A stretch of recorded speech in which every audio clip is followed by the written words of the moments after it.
Minecraft is almost done with its Vulkan rollout, and soon it will be Vulkan only.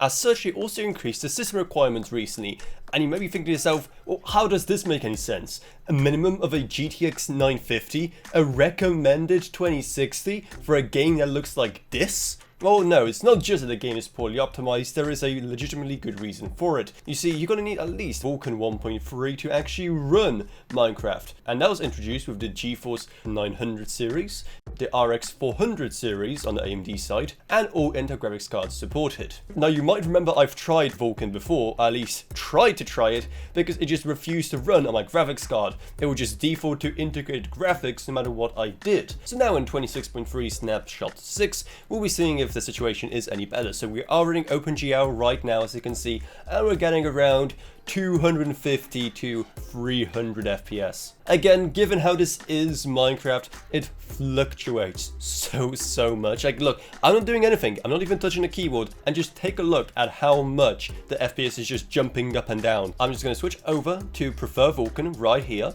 As you can see, we're all maxed out when it comes to settings as well. I need to actually restart the game to change that, and we will see what the FPS is there. And now let's go into that exact same world again. This time, like last time, Vulkan actually works. As you can see, we are 100% running Vulkan on the 4080 rather than on integrated graphics. And when it comes to our FPS, well, again, not doing anything, just staring right ahead. We are already seeing quite the increase. I mean, we're closer to 400 FPS, while previously we're just kind of on that border with 300. I wasn't expecting there to be that much of a difference, but apparently there is.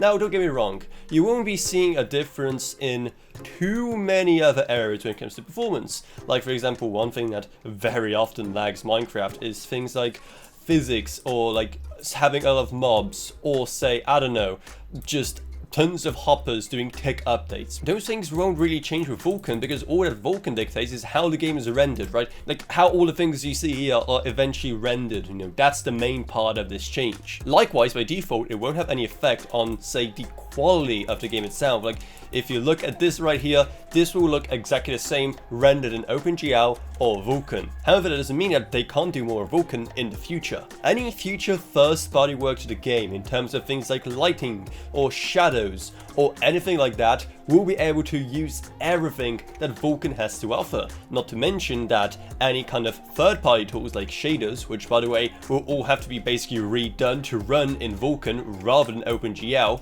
Once that transition is over, they'll be able to do much cooler things just because of the more powerful Vulkan API. Still just wandering around, still loading more and more chunks, and still we are seeing much better performance than we were in OpenGL. Again, I was actually genuinely surprised to see that there's such a difference. I didn't expect it to be big if at all. But what if you don't have a card that supports Vulkan 1.3? Well, here's the thing.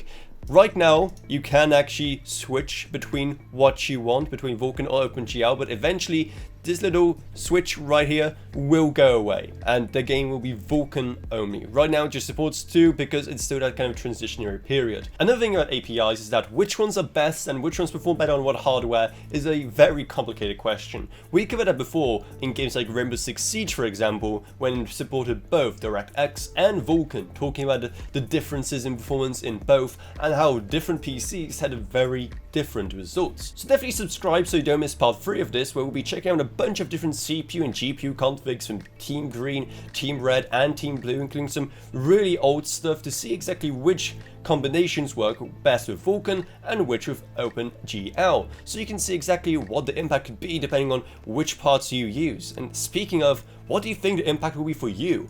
Do you have a PC that is below the new minimum specs, or do you expect to see much of an improvement because of the switch to Vulkan? Again, let me know down in the comments below, and while you're at it, maybe also check out our Patreon, because even a single $1 a month truly goes a long way. Plus, huge thanks to Gavin Burns, Justin Rage, Levroniak, Balashrokanov, Pseudonym, Mexum Machine, Allcroft, and Mason Magruder. But anyway, that's what it is. I hope you enjoyed this video. If you did, then remember to subscribe, like whatever, and I'll see you all in whatever I make next.